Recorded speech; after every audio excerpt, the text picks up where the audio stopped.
Hello friends and dear student, एक बार फिर से आपका बहुत बहुत स्वागत है। तो आज के इस लेक्चर में हम लोग पढ़ने वाले हैं फार्मास्यूटिकल केमिस्ट्री चैप्टर नंबर 6 का पार्ट नंबर 2। इससे पहले इसका एक पार्ट अपलोड हो चुका है। अगर आपने उसको नहीं देखा है तो ज़रूर देख लीजिए। उसकी लिंक आपको या तो डिस्क्रिप्शन में मिल जाएगी या आप प्लेलिस्ट से जाके देख सकते हैं। अगर आपने फर्स्ट पार्ट नहीं देखा है तो रिक्वेस्ट करूंगा कि आप इस वाले पार्ट को न देखिए, इसलिए कि ये जो पार्ट है ना आपको इतने अच्छे से समझ में नहीं आएगा जब तक कि आपको बेसिक कॉन्सेप्ट मालूम नहीं होंगे कि सिंपैथेटिक नर्वस सिस्टम क्या होता है, पैरासिम्पैथेटिक नर्वस सिस्टम क्या होता है, एडिनर्जिक, कोलिनर्जिक, ये सब चीज़ें क्या होती हैं, तब तक आपको समझ में नहीं आएगा। इसलिए कि यहाँ पे हम लोग ना सीधे मतलब डेफिनेशन और ये सारी चीज़ें अब नहीं पढ़ेंगे। ये सारी चीज़ें हमने फर्स्ट पार्ट में बहुत अच्छे से डिस्कस कर ली हैं। यहाँ पे सीधे हम लोग आएंगे दवाओं पे, ठीक है ना, और उनके यूजेस वगैरह पे। बाकी जो चीज़ें उसको हम लोग कवर करेंगे। और ये जो चैप्टर है ना ये बहुत ज़्यादा इम्पोर्टेंट है। एग्ज़ाम में तो बहुत ज़्यादा क्वेश्चन यहाँ से नहीं पूछे जाते हैं, समझ रहे हैं। एग्जाम में बहुत ज़्यादा क्वेश्चन नहीं पूछे जाते इस चैप्टर से। हालांकि चैप्टर काफ़ी बड़ा है लेकिन ये चैप्टर है बहुत ज़्यादा इम्पोर्टेंट। अलग अलग तरीके से इस चैप्टर का इस्तेमाल होता है बीमारियों को ट्रीट करने के लिए।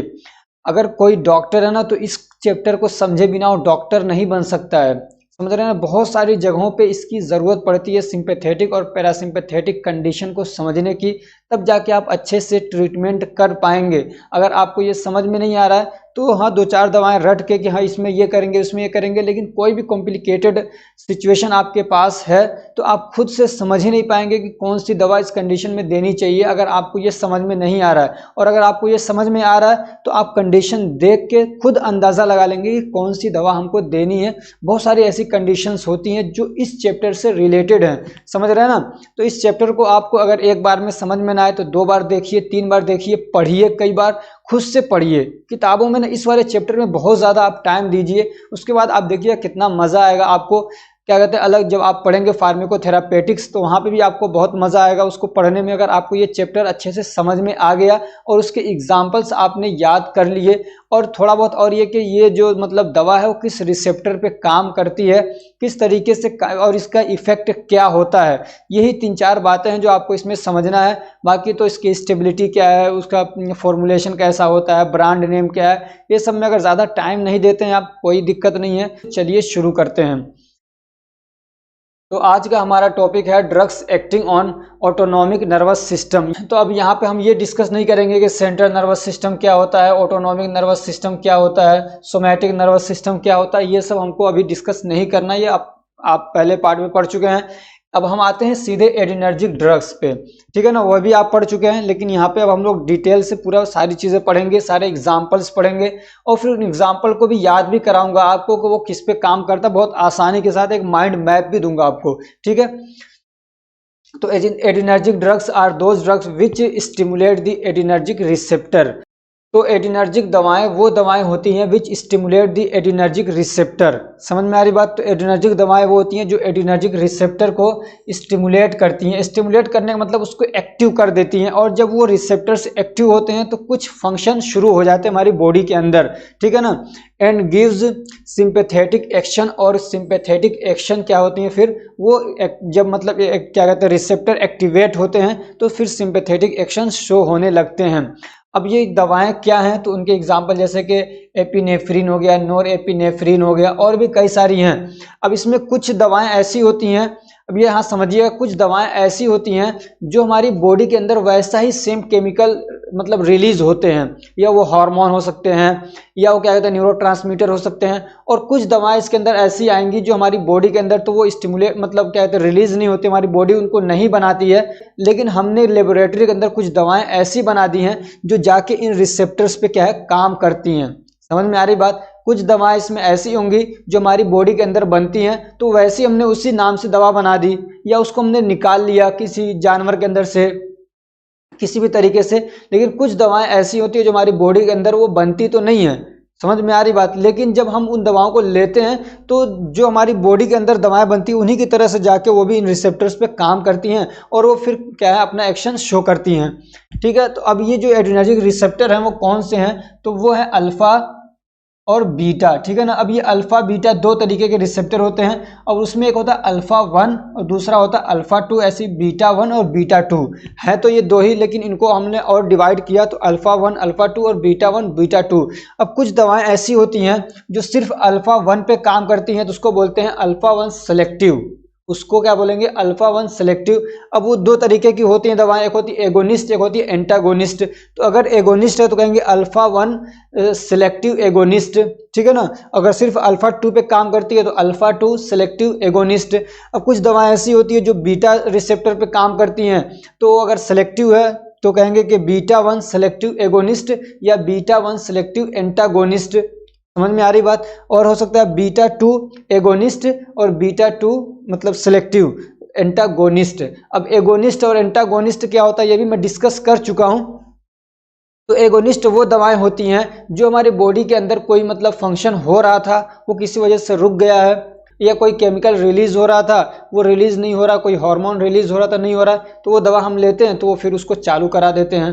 समझ रहे हैं, कोई बॉडी का कोई फंक्शन रुक रहा है उसको चालू कराने वाली दवाएं जो होती हैं वो समझिए कि एगोनिस्ट होती हैं। और एंटागोनिस्ट वो होती है जो बॉडी की किसी फंक्शन कोई हो रहा है उसको रुकवाती हैं।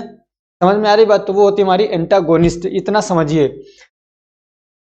या आप ये भी कह सकते हैं कि जो दवाएं हमारे इन रिसेप्टर्स को एक्टिवेट कर देती हैं, जो दवाएं हमारे रिसेप्टर को एक्टिवेट करती हैं उसको हम लोग बोलते हैं एगोनिस्ट। और जो दवाएं रिसेप्टर्स को क्या कहते हैं मतलब ब्लॉक कर देती हैं, एक्टिवेट नहीं करती हैं, इनहिबिट करती हैं, उनको क्या बोलते हैं एंटागोनिस्ट।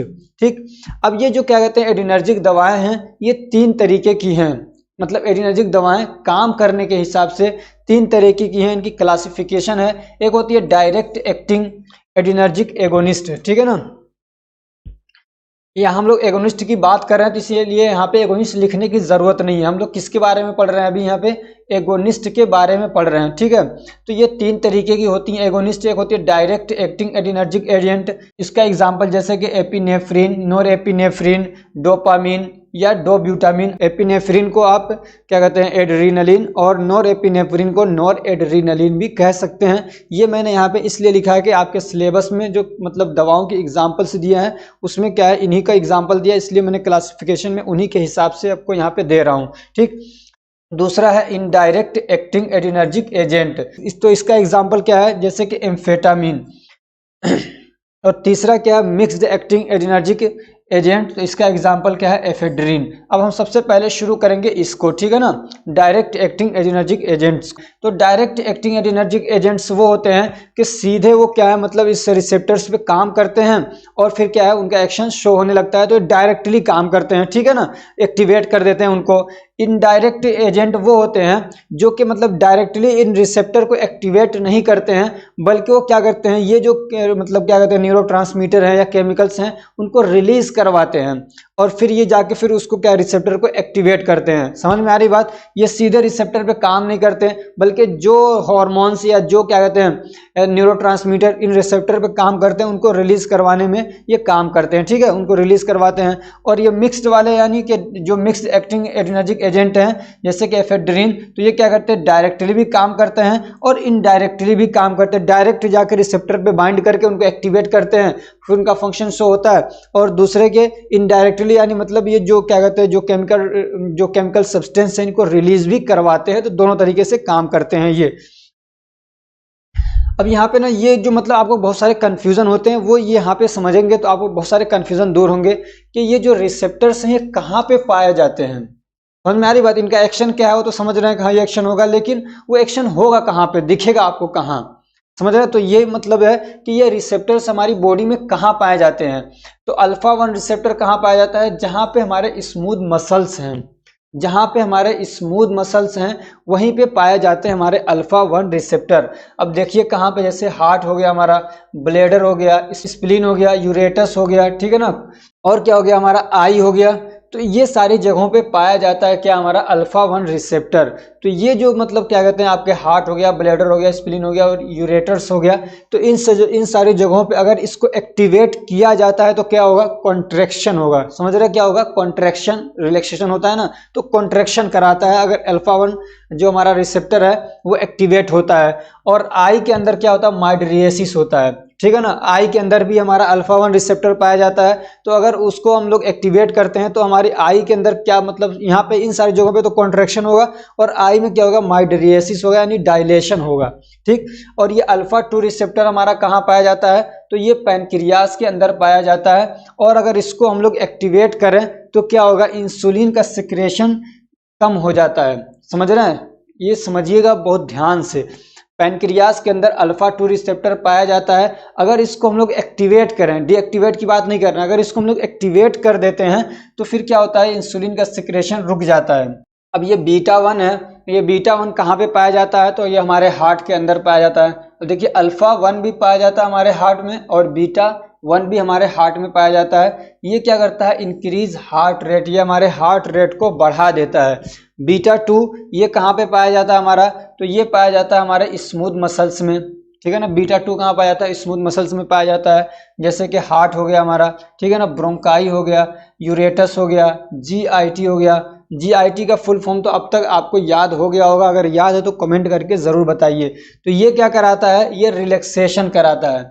ये क्या करा रहा था, यहाँ पे अल्फा 1 एक्टिवेट हो रहा था तो कॉन्ट्रैक्शन करा रहा था। और ये क्या कराता है, इन स्मूथ मसल्स में अगर ये एक्टिवेट होता है, यानी कोई दवा इस पे आके बाइंड करती है, जो मतलब बीटा एगोनिस्ट हैं वो इस पे आके काम करेंगी, तो वो क्या होगा वहाँ पे तब हार्ट में ब्रोंकाई, यूट्रस, जीआईटी इन सब जगहों पे रिलैक्सेशन होगा।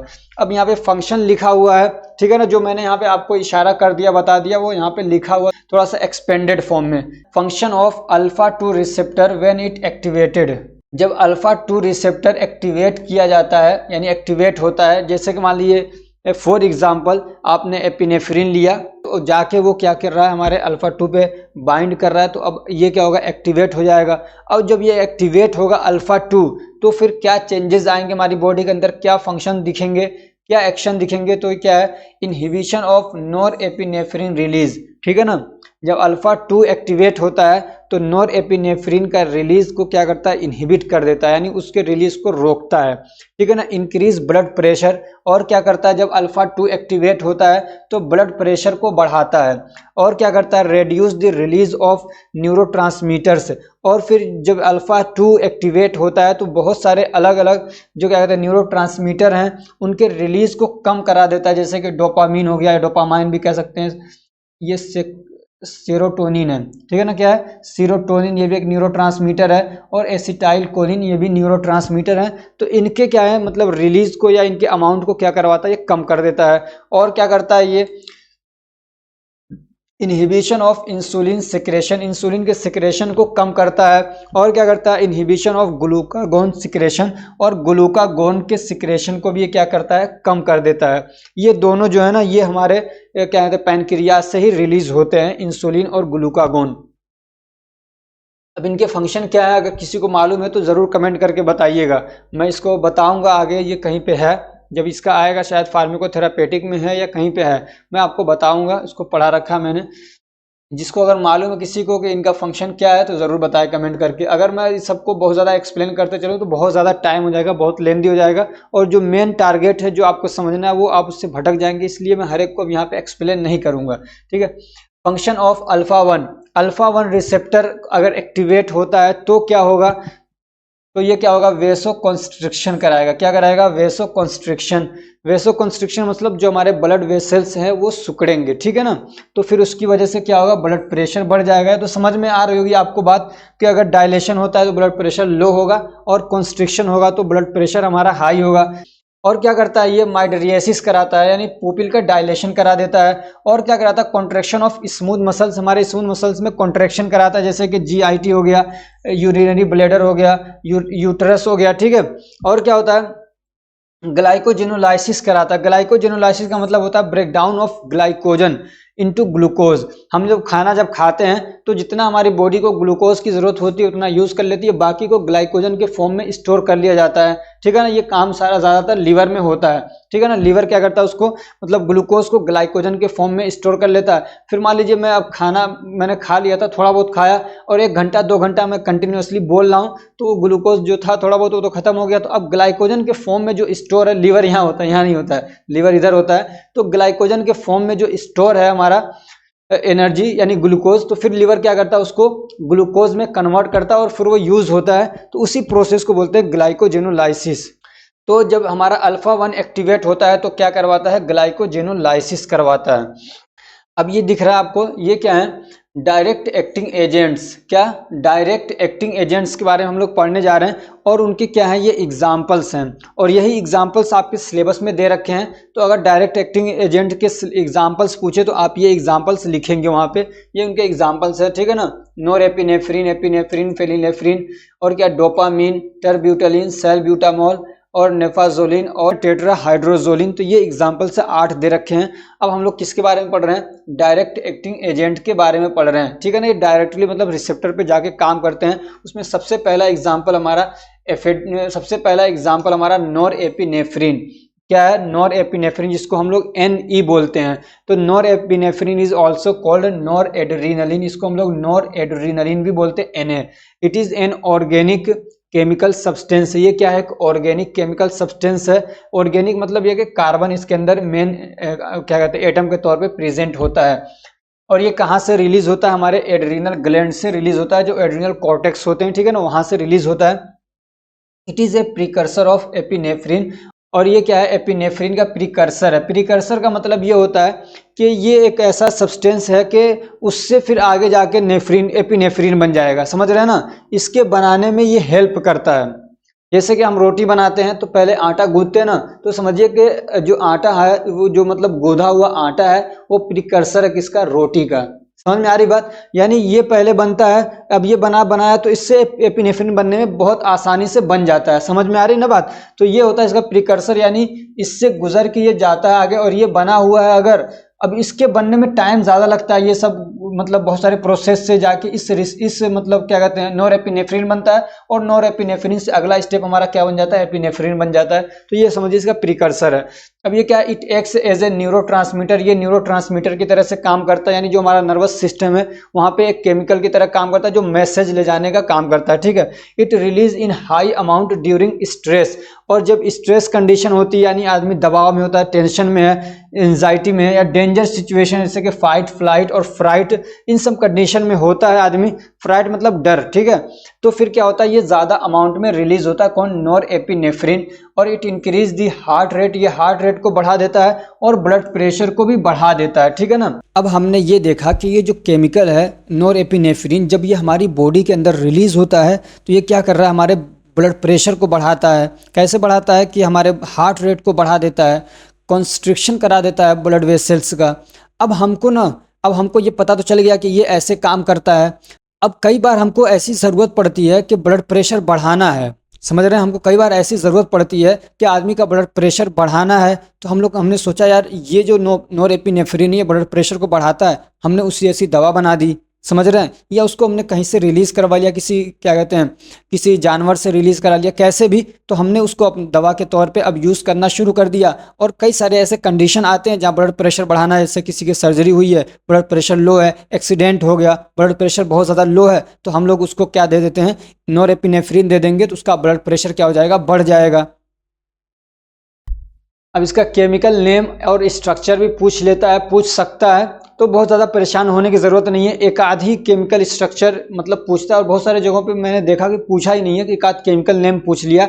तो इनके बारे में ना बहुत ज़्यादा आपको परेशान होने की ज़रूरत नहीं है, आगे तो ये कहीं काम आने वाले नहीं है, समझ रहे हैं ना, आगे तो कहीं काम आने वाले नहीं है।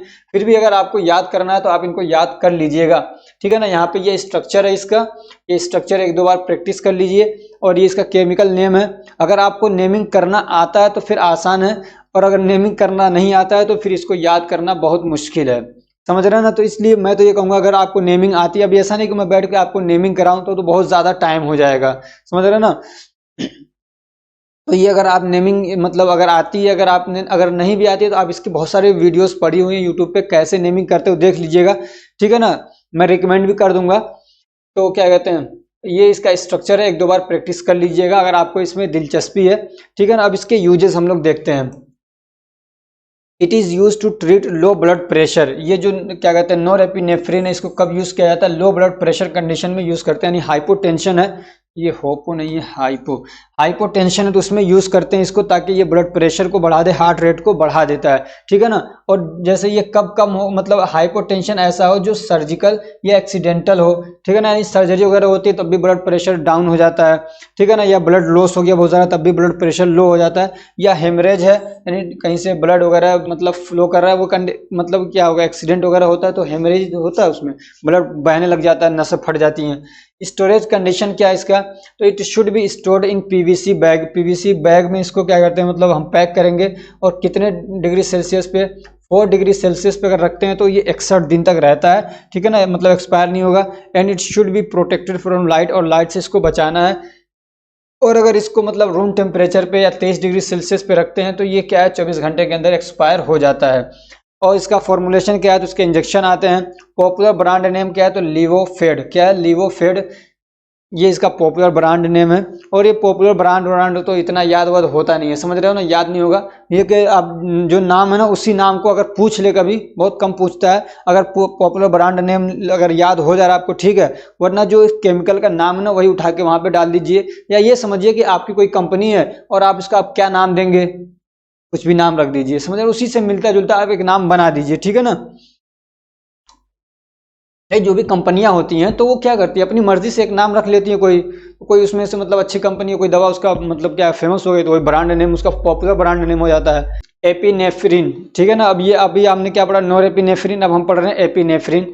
तो इट इज ए हार्मोन, ये एक हार्मोन है, एक एज ए न्यूरोट्रांसमीटर की तरह से काम करता है। It induced very physiological function, और बहुत सारे फिजियोलॉजिकल फंक्शन ये क्या है, करवाता है, इंड्यूस करता है। फिजियोलॉजिकल फंक्शन तो जानते होंगे, यानी बॉडी के बहुत सारे फंक्शन, जैसे कि इट कॉन्ट्रैक्ट ब्लड कॉन्स्ट्रिक्ट, ये क्या है, कॉन्स्ट्रिक्ट, ये क्या करता है, कॉन्स्ट्रिक्ट करा देता है ब्लड वेसल्स को, इंक्रीज हार्ट रेट, ठीक है, ये सारी चीजें आप पढ़ रहे हैं। एयरवेज को डायलेट करता है, यानी हमारा जो ये एयरवेज है, यानी क्या कहते हैं, ट्रेकिया है, ब्रोंकाई है, ब्रोंक्यूल से तुमको डायलेट करता है, ठीक। ये अस्थमा वगैरह में, यहाँ से समझिए कि अब कहाँ पे, जब ये जो मतलब डायलेट करने वाला जहाँ पे अब ये आ जाए, ठीक है ना, जो भी दवा डायलेट कर रही है एयरवेज को या स्मूथ मसल्स का रिलैक्सेशन करवा रही है, तो समझ लीजिए कि ये अस्थमा में यूज होने वाली दवा होगी, ठीक है ना।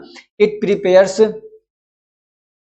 और क्या, it prepares body for fight, flight और फ्राइट रिस्पॉन्स। आदमी डर में है, टेंशन में है, तो उस कंडीशन में, या कोई मतलब अचानक से होता है ना, शेर आ गया, कुत्ता भौंक रहा है, लड़ाई हो गई, कुछ भी इस टाइप की चीज़ें हैं, तो उस कंडीशन में क्या है, एपिनेफ्रिन रिलीज होने लगता है, और आदमी की बॉडी को क्या है, मतलब उसके रिस्पॉन्स करने के लिए, यानी कैसे अपने आप को बचाए, कैसे मतलब कोई इसको मारने आ रहा है तो कैसे रिस्पॉन्स करे, आदमी को तैयार करता है। कुत्ता काटने आ रहा है, उसको मारने जा रहा है, तो अपने आप को कैसे बचाना है, तो उस कंडीशन में ये मतलब बॉडी के अंदर रिलीज होने लगता है। और क्या है, ये मतलब आदमी को उस कंडीशन में रिस्पॉन्स करने के लिए तैयार करता है। अब उसी जैसी हमने दवा भी बना दी, समझ रहे हैं ना। अब वो दवा क्या करती है, तो जब हम लोग उसको लेते हैं तो ये सारे कंडीशंस क्या हमारी बॉडी के अंदर होने लगते हैं। अब इसका यूज क्या है, इस दवा को हम लोग कैसे यूज करते हैं, तो it is used in hypotension, ठीक है ना। अब ये जैसे कि हाई ब्लड प्रेशर को ये बढ़ा रहा था, तो हमने दवा बना दी, किसी का ब्लड प्रेशर लो हो गया, यहाँ पे ब्लड प्रेशर लो नहीं था, मतलब जैसे कि ये नॉर्मली हमारी बॉडी के अंदर जब रिलीज होता है, ऐसा नहीं कि ब्लड प्रेशर लो था, बल्कि वहाँ पे क्या हो रहा है, और ज्यादा बढ़ा दे रहा है, समझ रहे हैं ना, उस कंडीशन में ब्लड प्रेशर को, हार्ट रेट को। तो हमने सोचा यार ये दवा हार्ट रेट को बढ़ा रही है, तो इससे हार्ट रेट जब बढ़ेगा तो ब्लड प्रेशर भी बढ़ेगा, चूंकि वहाँ पे ब्लड वेसल्स का कॉन्स्ट्रिक्शन भी हो रहा है, तो ब्लड प्रेशर तो बढ़ेगा ही बढ़ेगा। तो किसी का ब्लड प्रेशर लो था, हमने कहा भाई इसको ये दे दो, जब वहाँ पे काम कर रहा था तो यहाँ पे भी काम करेगी ये दवा, तो यहाँ पे काम कर जाती है, समझ रहे हैं। तो इस तरीके से इसको मतलब समझा जाता है। तो ये हाइपोटेंशन में हम लोग इसको देते हैं। और ये क्या, चूंकि डायलेट कर रहा था एयरवेज को, ताकि ज़्यादा से ज़्यादा ऑक्सीजन आए, ज़्यादा से ज़्यादा क्या है, ये जब ऑक्सीजन हम लोग मतलब कंज्यूम करेंगे तो वहाँ पे ज़्यादा से ज़्यादा एटीपी बनेगा, ठीक है ना, ग्लूकोज टूटेगा, ठीक। तो और क्या है, इसको मतलब हम लोग अस्थमा में भी यूज़ करते हैं, ठीक है। और क्या, it is use to treat severe allergic disorder, जब एलर्जिक डिसऑर्डर होता है तो उसमें भी इसको हम लोग यूज़ कर लेते हैं। स्टेबिलिटी क्या है, तो रूम टेम्परेचर पे इसका इंजेक्शन आता है। एड्रीनलिन, देख रहे हैं ना, एपिनेफ्रिन से नाम क्या रख दिया, एड्रीनलिन रख दिया, आप एपिनेफ्रिन भी ऐड कर दीजिए इसमें एक। और क्या है, ओवी क्यू आप इसका नाम रख सकते हैं, देख रहे हैं, एपिनेफ्रिन, स्नेप वी, तो जो भी आपको कोई नाम मतलब कोई याद नहीं आ रहा तो उसी से मिलता जुलता कोई नाम लिखिए, और मतलब सेम उसको भी लिखिए, और उसी में मिला के कुछ और थोड़ा बहुत आगे पीछे कर दीजिए, तो काम चल जाएगा आपका। अब तीसरी दवा है, ये क्या है, फेनिलेफ्रिन। तो ये भी क्या है, ऑर्गेनिक कंपाउंड है। It is an alpha 1 agonist. ये अल्फा 1 एगोनिस्ट यानी ये अल्फा 1 पे काम करती है, ठीक है ना। इट कॉजेज वेसो कंस्ट्रिक्शन, ये वेसो कंस्ट्रिक्शन कराती है। And this effect is useful in relieving nasal congestion. और ये जो मतलब इसका इफेक्ट है कि ये क्या करती है, वेसो कंस्ट्रिक्शन कराती है। तो वो जो इसका इफेक्ट है ना, ये हमको कहाँ पे फायदा देता है कि जब नेजल कंजेशन हो जाता है तो उसमें आराम दिलाने के लिए। नेजल कंजेशन में क्या होता है, नाक जाम हो जाती है ना, उसी को बोलते हैं नेजल कंजेशन। तो उसमें ये काम करती है। अब ये जो दवा है ये क्या करती है, वेसो कंस्ट्रिक्शन कराती है। और ये जो नेजल कंजेशन है ये क्यों होता है, जब वेसो डायलेशन हो जाता है, समझ रहे हैं ना। ये जो इस एरिया के जो मतलब क्या कहते हैं कैपिलरीज हैं, जब वो डायलेट हो जाती हैं, ज़्यादा ब्लड का सप्लाई पहुंचने लगता है, तब नेजल कंजेशन होता है, ठीक है ना। वही यहाँ पे लिखा हुआ है, vaso dilation of nasal conjunctival and corneal capillary blood vessels. यानी जो हमारी कॉर्निया, ठीक है ना, कॉर्निया या क्या कहते हैं हमारे कंजक्टिवा या जो नेजल है नाक, तो इसके अंदर जो ब्लड के हमारे वेसल्स हैं, जो कैपिलरीज हैं, उसके अंदर डायलेशन होगा तो क्या होगा, ऑक्यूलर यानी आई का जो मतलब क्या कहते हैं रेडनेस है वो दिखने लगता है, ठीक है ना। वेसो डायलेशन ऑफ, अगर आप कहें कि कंजक्टिवा और कॉर्निया, तो आई हमारी क्या होती है, लाल हो जाती है, ठीक है ना। ब्लड वेसल्स डायलेट हो रहा है, ब्लड ज्यादा आ रहा है, ठीक। या फिर क्या कहते हैं जब वेसो डायलेशन होता है हमारे नेजल का, तो नेजल कंजेशन होता है। तो ये जो दवा है वो क्या करती है, वो मतलब कैपिलरीज को कॉन्स्ट्रिक्ट करा देती है। जब ये कॉन्स्ट्रिक्ट होंगे तो नेजल कंजेशन में भी आपको रिलीफ मिलेगा, और क्या कहते हैं अगर रेड आई हो गया है तो उसमें भी आपको क्या होगा, फायदा मिलेगा। अब ये जो दवा है फेनिलेफ्रिन, ये हमारी बॉडी में प्रोड्यूस नहीं होती है। अभी आपने पढ़ा उससे नॉरेपिनेफ्रिन और एपिनेफ्रिन हमारी बॉडी में खुद मतलब बनते भी हैं और हम लोग उसको बाहर से भी लेते हैं, लेकिन ये जो है फेनिलेफ्रिन ये हमारी बॉडी के अंदर प्रोड्यूस होने वाली कोई केमिकल या कोई भी हार्मोन, न्यूरोट्रांसमीटर कुछ भी नहीं है। अब इसका यूजेस क्या है, तो it is commonly use to treat nasal congestion, ठीक है ना। इसको कब यूज करते हैं, नेजल कंजेशन में इसको यूज करते हैं, नाक जाम हो जाए, इसलिए इसको हम लोग बोलते हैं नेजल डीकंजेस्टेंट। क्या है ये, नेजल डीकंजेस्टेंट, यानी नेजल की कंजेशन को खत्म कर देता है ये। और क्या है, sometimes it is used in hypotension in and shock. कभी कभी इसको हम लोग हाइपोटेंशन में भी यूज करते हैं और क्या कहते हैं, शॉक में यूज करते हैं। यानी ब्लड का सप्लाई नहीं हो रहा है, ब्लड प्रेशर बहुत लो है तो शॉक हो जाता है, तो उस कंडीशन में भी इसको यूज करते हैं ताकि ब्लड प्रेशर को बढ़ाया जाए। Hypotension during spinal anaesthesia, spinal route से स्पाइनल एनेस्थेसिया, समझ रहे हैं ना। जब यहाँ पे जैसे किसी को बड़ा कोई मतलब सर्जरी करनी रहती है किसी की, तो उसको स्पाइन में एनेस्थेसिया दिया जाता है, जो मतलब पूरी उस एरिया को या पूरी बॉडी को ही सुन कर देता है।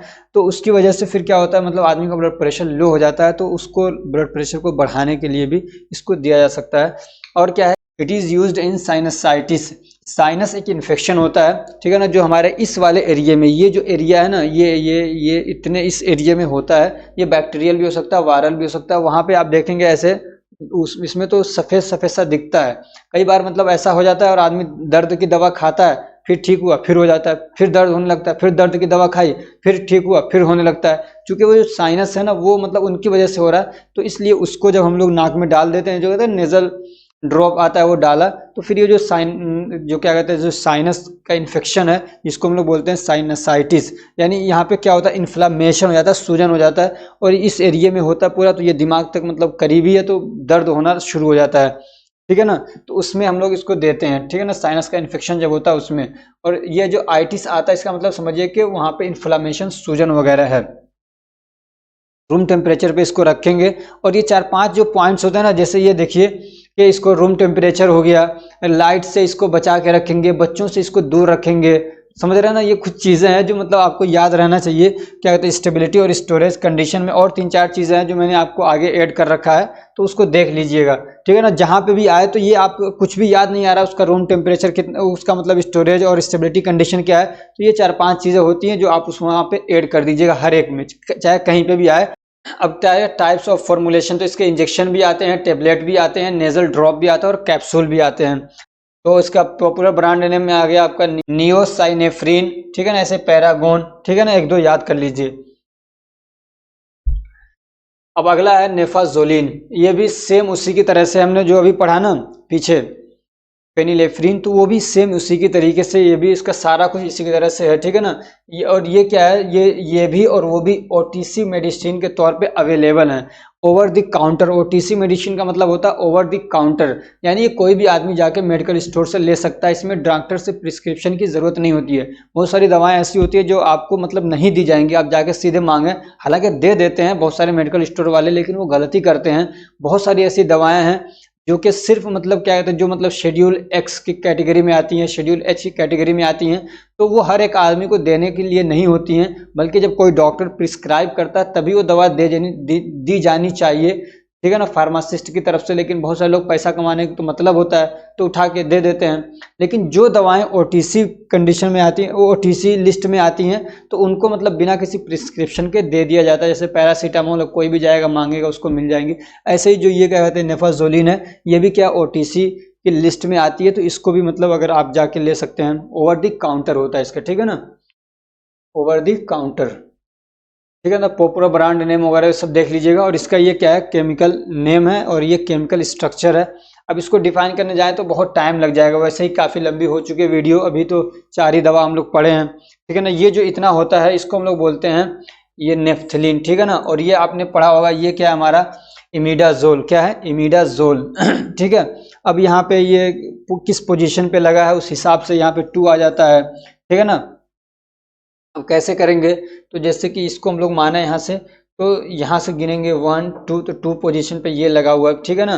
ये पूरा नेफ्थलीन 1 मेथाइल, ठीक है ना, ये नेफ्थलीन है और फिर यहाँ से ये मेथाइल ग्रुप लगा हुआ है। और ये 4,5 डाईहाइड्रो है, तो ये 4 और ये 5, ठीक है ना। यहाँ पे 2 हाइड्रोजन है और वहाँ पे ये H लगा हुआ है, तो ये बता रहा है 1H इमिडाजोल। इस तरीके से पूरा नेमिंग होती है, लेकिन आपको इतना ध्यान नहीं देना है, ठीक है। सिर्फ आप केमिकल स्ट्रक्चर देख लीजिए, अगर याद हो जाए तो ठीक है, वरना तो छोड़ दीजिए। अब एक मेडिसिन है डोपामीन ये दवा भी आती है और ये हमारी बॉडी के अंदर एक तरीके से प्रिकर्सर भी है और न्यूरोट्रांसमीटर भी है, बहुत ज़्यादा इंपॉर्टेंट भी है। तो ये डोपामीन है ना, इससे जाके आगे फिर क्या है, नोरेपिनेफ्रिन भी बन सकता है और क्या है एपिनेफ्रिन भी बन जाता है। प्रिकर्सर आप समझ रहे हैं ना, which leads to preparation of a product, जो किसी प्रोडक्ट के प्रिपरेशन में लीड करता है, यानी वहाँ तक लेके जाता है, ठीक है ना। अगर आपके पास डोपामीन है तो इससे आप क्या है नोरेपिनेफ्रिन भी बन जाता है और एपिनेफ्रिन भी बन जाता है, ठीक है। इसमें ज़्यादा आपको, ठीक है। उसके बाद क्या, it acts as a neurotransmitter, ये न्यूरोट्रांसमीटर की तरह से काम करता है। Also in some areas of CNS, और ये क्या है हमारे ब्रेन के भी कुछ एरियो में न्यूरोट्रांसमीटर की तरह से काम करता है जो डोपामीन है, ठीक है। It has a positive inotropic effect on heart, और ये हमारे हार्ट के ऊपर एक पॉजिटिव इनोट्रोपिक इफेक्ट रखता है। पॉजिटिव इनोट्रोपिक इफेक्ट का मतलब ये होता है जो कॉन्ट्रैक्शन फोर्स को बढ़ा देते हैं, ठीक है ना। हार्ट में एक समझिए एक तरीके से एनर्जी प्रोवाइड कर देते हैं, जो कॉन्ट्रैक्शन फोर्स को हमारे हार्ट के मसल्स में क्या एक तरीके से एनर्जी भर देते हैं, तो उसकी वजह से क्या होता है, उसका जो कॉन्ट्रैक्शन का फोर्स है वो बढ़ जाता है, ठीक है ना। ब्लड मतलब पूरी ताकत के साथ में फिर क्या है कॉन्ट्रैक्शन करता है, तो ज़्यादा ब्लड भी पंप करेगा।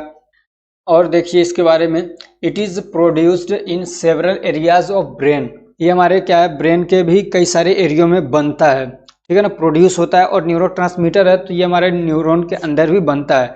It's deficiency leads to neurological disorder, और इसकी कमी होती है तो न्यूरोलॉजिकल डिसऑर्डर्स हो जाते हैं, जैसे कि पार्किंसंस डिसीज है, ठीक है ना। पार्किंसंस डिसीज क्या होता है, जैसे हाथ में ट्रेमर होने लगता है, हाथ कांपने लगते हैं, पैर मतलब कांपने लग जाते हैं, ठीक है ना। तो इस टाइप की दिक्कत हो जाती है, स्टिफनेस हो जाता है हाथों में। ये देखते हैं ना बूढ़े लोगों में बेचारे ऐसे मतलब चल भी नहीं पाते जल्दी से, हाथ भी नहीं उठ रहा है, वो कांप रहा है, तो ये सब क्या होता है न्यूरोट्रांसमीटर न्यूरोलॉजिकल डिसऑर्डर है। तो उसका एक रीज़न क्या कहते हैं, ये भी हो सकता है, डोपामीन की कमी भी हो सकती है, ठीक है। एंड एक्सेस प्रोडक्शन और अमाउंट ऑफ डोपामीन, यानी जो अमाउंट अगर डोपामीन का क्या कहते हैं अमाउंट बढ़ जाए, यानी किसी ने खा लिया बहुत सारा, ठीक है ना, या इंजेक्शन लगा लिया उसका, या क्या बहुत ज़्यादा हमारी बॉडी के अंदर इसका प्रोडक्शन बढ़ गया, तो क्या दिक्कतें हो सकती हैं, स्किज़ोफ्रेनिया, क्या है स्किज़ोफ्रेनिया भी बोलते हैं, लेकिन स्किज़ो असल में क्या है, ये कि असल में है तो शीजोफेनिया, क्या है शीजोफेनिया, लेकिन कोई स्किज़ोफ्रेनिया बोलता है, कोई कुछ भी बोलता है, लेकिन असल में क्या है शीजोफेनिया, ठीक है। तो उसको हम लोग बोलते हैं मूड अल्टरिंग, कहते हैं ना आदमी पागल हो रहा है, मूड अल्टर हो रहा है तो उसकी अगर ज़्यादा हो जाए डोपामिन तो आदमी क्या है मतलब उधर जा सकता है मूड अल्टरिंग की तरफ। और क्या है, it is very important neurotransmitter for proper functioning of nervous system, और हमारे नर्वस सिस्टम के अच्छे से काम करने के लिए ये बहुत ज़्यादा इंपॉर्टेंट न्यूरोट्रांसमीटर होता है। और आदमी का बिहेवियर अच्छा हो और इमोशंस वगैरह ठीक हो तो इसका बैलेंस होना बहुत ज़रूरी है। अगर ये बहुत ज़्यादा बढ़ रहा है तो आदमी का बिहेवियर भी चेंज हो जाएगा। जब पागल होता है आदमी तो उल्टे सीधे काम करता है ना, तो वो फिर करने लग जाएगा। Dopamine itself is not commonly used as a medicine, और जो डोपामिन है इसको सीधे हम लोग यूज़ नहीं करते हैं, ठीक है ना, दवा के तौर पे इसको सीधे यूज़ नहीं किया जाता है, बल्कि इसका एक प्रिकर्सर यूज़ किया जाता है। प्रिकर्सर का मतलब ये है कि वो हम लोग खा रहे हैं तो अभी डोपामिन नहीं है, लेकिन बॉडी में पहुंचने के बाद वो डोपामिन के बन जाता है या डोपामिन की तरह से काम करने लगता है।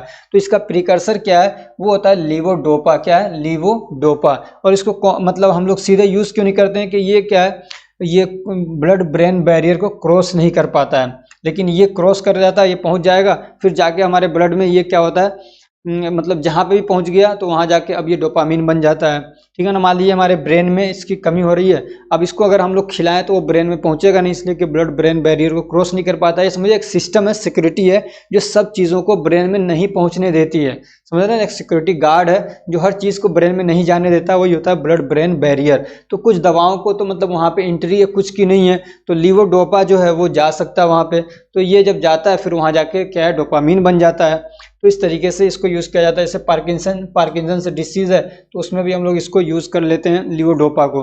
इसके यूजेस क्या है, it is used in congestive heart failure. अगर किसी को कंजेस्टिव हार्ट फेलियर है तो उसमें इसको यूज़ किया जाता है, जो कि आपने पढ़ा कि इसके अंदर पॉजिटिव इनोट्रोपिक इफेक्ट है, यानी कॉन्ट्रैक्शन फोर्स की जो हमारी, यानी ये समझिए कि हमारे हार्ट को एक तरीके से ये एनर्जी प्रोवाइड कर देता है, उसको मजबूत कर देता है। और कंजेस्टिव हार्ट फेलियर क्या होता है, ये ऐसी कंडीशन होती है कि हमारा जो हार्ट है ना वो एनफ अमाउंट में ब्लड को पंप नहीं कर पाता है, कमज़ोर हो गया, वो ताकत लगा ही नहीं पा रहा, वो ब्लड उतना पंप ही नहीं कर पा रहा है जो हमारी बॉडी की बेसिक नीड को पूरा कर सके। तो फिर हम लोग ये देते हैं तो उसके अंदर एक एनर्जी आ जाती है, अब पूरा ब्लड क्या है पंप करने लग जाता है, तो ये इसलिए इसको देते हैं। ऐसे क्या, it is used in surgical shock. अगर क्या कहते हैं मतलब किसी आदमी को सर्जरी वगैरह हुई है, अब उसमें ब्लड प्रेशर लो हो जाता है, तो फिर उस कंडीशन में इसको हम लोग देते हैं, ठीक है ना, ताकि उसका ब्लड प्रेशर बढ़ जाए। अब इसका फॉर्मुलेशन क्या है, तो इंजेक्शन आता है, ठीक है। और इसका कि मतलब डोपामिन HCl, इसको किस पे हम लोग स्टोर करते हैं, तो रूम टेम्परेचर पे कर लेते हैं। पॉपुलर ब्रांड नेम क्या है, तो लूट्रोपिन है। क्या है, लूट्रोपिन इसका पॉपुलर ब्रांड नेम है, और क्या है, लीवोडोपा के नाम से चलता है, ठीक है। केमिकल स्ट्रक्चर और इसका नाम देख लीजिए, केमिकल स्ट्रक्चर है, ये आपका क्या है, बेंजीन है, इसके साथ में 2 हाइड्रोक्सिल ग्रुप लगे हुए हैं, और फिर इधर आपका लगा हुआ ये बेंजीन है, ये क्या है, बेंजीन, ठीक है ना, ई है। और उसके बाद क्या है, 2 अमाइनो मेथाइल। क्या है, 2 अमाइनो मेथाइल, ये जो क्या कहते हैं मेथाइल ग्रुप है, ये जो चेन है इस पे क्या लगा हुआ है, 2 नंबर पोजीशन पे हमारा अमाइन ग्रुप लगा हुआ है, ठीक है ना। तो वही ये 2 अमाइनो, और ये मेथाइल है जो इसके साथ में किसके, बेंजीन के साथ में जुड़ा हुआ है, और बेंजीन में क्या है 1 और 2 पे क्या है 1,2 डाइयोल, ठीक है ना। जब ये हाइड्रोक्सिल ग्रुप को हम लोग डाइयोल के साथ में लिखते हैं, ठीक है। और ये जो मतलब क्या कहते हैं पूरा ये जो चेन है, जो 2 अमाइनो मेथाइल है, वो कहाँ पे, पोजीशन नंबर 4 पे जुड़ा हुआ है, 1 2 3 4। तो इस तरीके से इसकी पूरी नेमिंग है, आप इसको याद कर लीजिएगा, 3-4 बार बना लेंगे याद हो जाएगा। अगला जो एग्जांपल है वो है terbutaline. Terbutaline is a organic compound that mimic the effect of adrenergic substance. तो ये भी क्या है, एक मतलब हमारी बॉडी के अंदर ये बनता नहीं है, ठीक है ना, लेकिन ये भी क्या है, एक ऑर्गेनिक कंपाउंड है जो हम मतलब एड्रेनर्जिक जो ड्रग्स हैं, जो मतलब हमारी बॉडी के अंदर बनने वाले सब्सटेंस हैं, उन्हीं की तरह से ये भी क्या है काम करता है। वही क्या है, मिमिक द इफेक्ट, यानी जैसा इफेक्ट वो देते हैं ऐसा इफेक्ट ये भी देता है, ठीक है। It acts on adrenergic receptor, ये भी एड्रेनर्जिक रिसेप्टर पे काम करता है, किस पे करता है, बीटा 2 पे काम करता है, ये B2 नहीं है बीटा 2 है, ठीक है, बीटा 2 पे काम करता है। एंड डायलेट स्मूथ मसल्स, और स्मूथ मसल्स को डायलेट करा देता है, कॉज ब्रोंको डायलेशन, और जो हमारा ब्रोंकाई है उसके डायलेशन करा देता है। So open air ways in lungs, और हमारे लंग्स के अंदर जो एयर का रास्ता है उसको ओपन कर देते हैं, ठीक है। अब यहाँ से आपको समझ में आ जाएगा कि कहाँ पे इसको हम लोग देंगे, किस बीमारी में देंगे, ठीक है ना।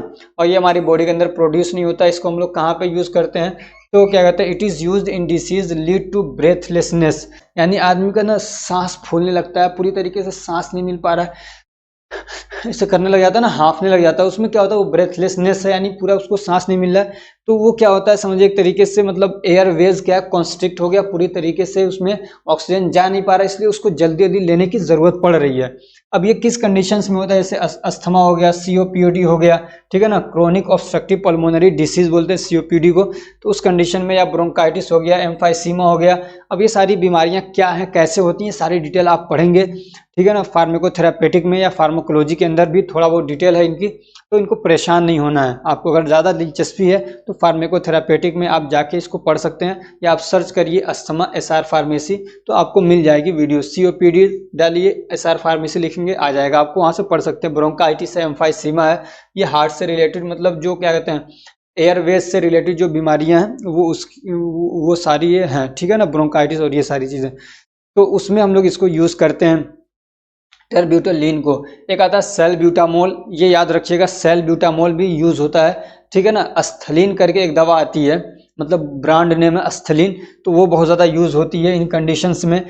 ऐसे एक आती है बॉडी कॉट, क्या है बॉडी कॉट, वो भी बहुत ज़्यादा यूज होने वाली दवा है इन कंडीशंस के अंदर, ठीक है ना। यानी वो क्या करते हैं, हमारे ब्लड वेस, हमारे क्या कहते हैं ब्रोंको डायलेशन कराते हैं, यानी एयरवेज को डायलेट कर देते हैं। इसका पाउडर भी आता है, टेबलेट भी आता है, सॉल्यूशन भी आता है। इसको हम लोग कहाँ पे स्टोर करते हैं, तो रूम टेम्परेचर पे कर लेते हैं। लाइट से इसको बचाना है, मॉइस्चर से बचाना है।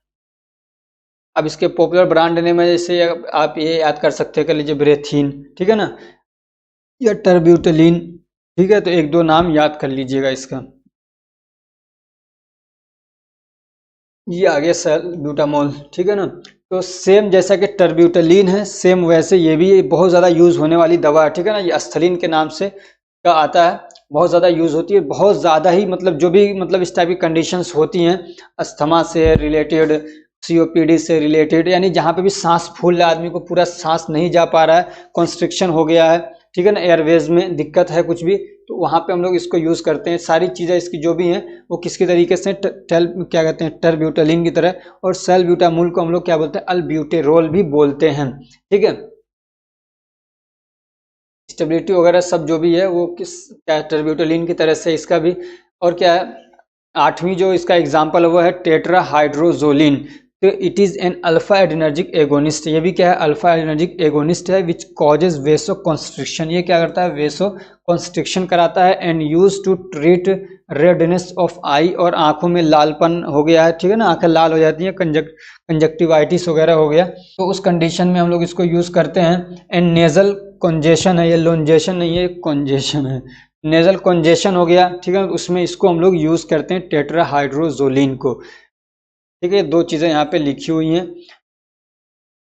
अब इसका फॉर्मुलेशन क्या आता है, तो ऑप्थेल्मिक सॉल्यूशन आता है इसका, ठीक है ना। ऑप्थेल्मिक सॉल्यूशन तो आप पढ़ के आए कैसे बनता है। इसका स्टेबिलिटी क्या है, तो रूम टेम्परेचर पे इसको करेंगे। पॉपुलर ब्रांड नेम क्या है, तो विजिन करके आता है, ठीक है ना, क्या है विजिन, याद कर लीजिए एक।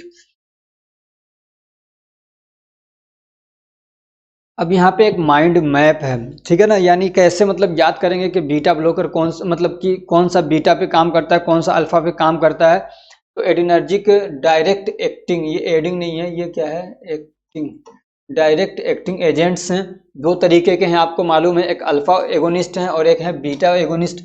अल्फा भी दो तरीके के हैं, अल्फा 1 और अल्फा 2, बीटा भी दो तरीके के हैं, बीटा 1 और बीटा 2, ठीक है ना। अभी जो आपने एग्जाम्पल्स पढ़े हैं, तो उनमें से कौन सा अल्फा पे काम करता है, कौन सा बीटा पे काम करता है, और कौन सब पे काम करता है, कौन 3 पे काम करता है, वो कैसे याद करेंगे। तो उधर आपको ना अलग अलग जगहों पे पढ़े होंगे तो याद नहीं रहेगा, लेकिन इसको अगर आप थोड़ा सा ध्यान से पढ़ लेंगे तो उसमें ना आपको बहुत आसानी हो जाएगी, और आप पॉइंट आउट करके लिख पाएंगे कि नोरेपिनेफ्रिन है, ये कहाँ पे काम करता है, नेफाजोलिन है, ये किस रिसेप्टर पे काम करता है, बीटा पे करता है, अल्फा पे करता है, अल्फा 1 पे करता है या अल्फा 2 पे करता है, बीटा 1 पे करता है या बीटा 2 पे करता है, वो सारी चीज़ें आप यहाँ से याद कर पाएंगे, समझ रहे हैं ना।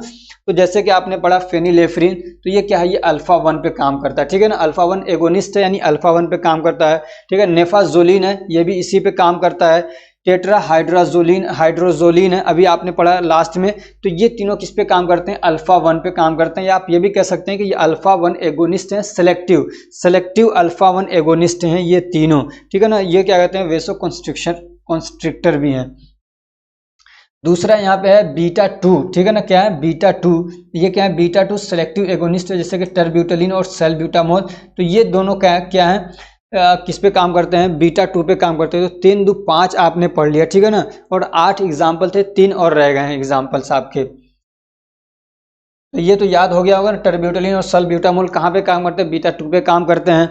और ये जो तीनों हैं क्या कहते हैं, फेनिलेफ्रिन, नेफाजोलिन और टेट्राहाइड्रोजोलिन, ये अल्फा 1 पे काम करते हैं। अब जो बचे हैं देख लेते हैं उनको हम लोग। तो कौन सा बचा था हमारा, एपिनेफ्रिन बचा था। तो ये कहाँ पे काम करता है, तो ये अल्फा 1, अल्फा 2, बीटा 1, बीटा 2, ये चारों पे काम करता है जो हमारा एपिनेफ्रिन है। समझ में आ रही बात, ये चारों पे काम करता है। अब एक हमारा बच गया था नॉर एपिनेफ्रिन, ठीक है। तो ये कहाँ पे काम करता है, तो ये अल्फा 1, अल्फा 2 और बीटा 1 पे, ये 3 रिसेप्टर पे काम करता है, ठीक है ना। कहाँ पे काम करता है, अल्फा 1, अल्फा 2 और बीटा 1 पे काम करता है। और ये जो डोपामीन है, ये क्या है, प्रिकर्सर है किसका, एपिनेफ्रिन का। तो ये समझिए कि जहाँ पे एपिनेफ्रिन काम करेगा वहीं पे जाके डोपामीन भी काम करेगा। तो ये भी चारों पे काम करेगा, ठीक है ना।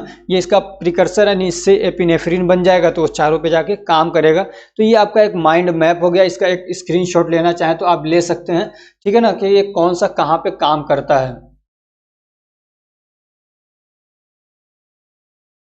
तो फ्रेंड्स, अब वीडियो काफ़ी लंबी हो चुकी है। कमेंट करके ज़रूर बताइएगा कि ये जो चैप्टर है आपको समझ में आ रहा है कि नहीं आ रहा है, और मेरा पढ़ाने का जो मतलब तरीका है, टीचिंग जो हमारा स्टाइल है, वो आपको कैसा लग रहा है। किस तरीके से मैं आपको अलग अलग तरीके से उनके क्या फंक्शन है, कौन सा रिसेप्टर कहाँ पाया जाता है, कैसे याद करेंगे कौन सी दवा किस रिसेप्टर पे काम करती है, किताबों में आपको इस तरीके से मिलेगा ही नहीं। समझ रहे, ये जो माइंड मैप दे रहा हूँ आपको इस तरीके से कोई नहीं देगा, समझ रहे हैं। तो इस तरीके से आप याद कर सकते हैं।